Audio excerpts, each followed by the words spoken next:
Bonjour, nous sommes ici dans le parc des carrières, d'anciennes carrières de gypse qui ont été exploitées donc jusqu'en 1930.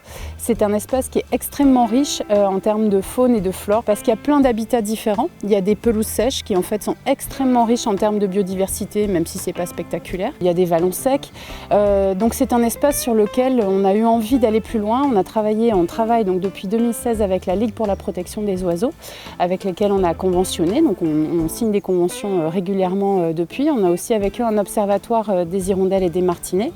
Et je le disais, il y a plein d'habitats différents.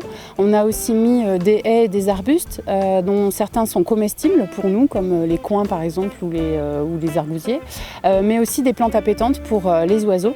Et donc ça attire toute une faune. La LPO en fait ne vient pas que mesurer la fréquentation des oiseaux, mais il regarde aussi le reste de la faune.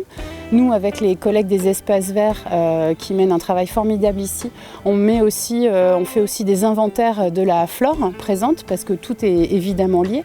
Et pourquoi c'est super important de regarder ça? C'est parce que nos destins sont liés.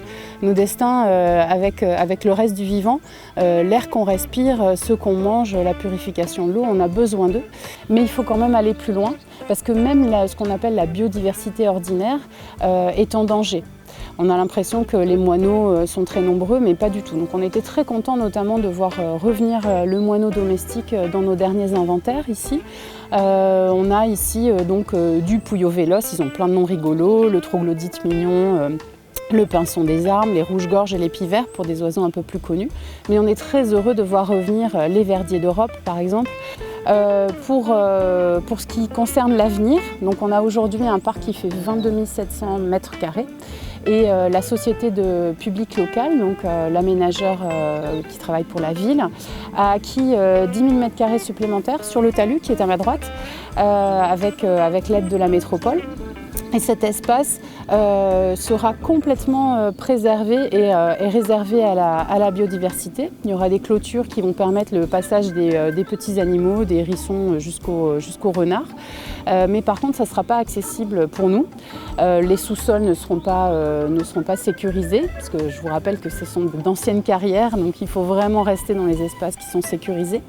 Et ça va permettre de faire un nouveau réservoir de biodiversité. Et c'est là où vous intervenez. On a besoin de vous pour respecter les consignes, pour que ce parc garde la richesse qu'il nous propose aujourd'hui.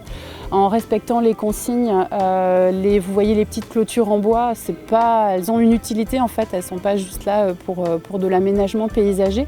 C'est vraiment pour préserver des espaces. Et les chiens dérangent les oiseaux qui nichent au sol. Leurs déjections aussi, qui contiennent des antiparasites et des antibiotiques, posent des problèmes pour la biodiversité. Donc s'il vous plaît, aidez-nous à garder ce parc. Et puis même si vous voulez aller plus loin, venez compter avec nous les oiseaux. Il y avait les grands observatoires de la Ligue pour la protection des oiseaux, avec des comptages des oiseaux. Je ne sais pas si vous y avez participé. En tout cas, venez pour les prochaines sessions. Merci.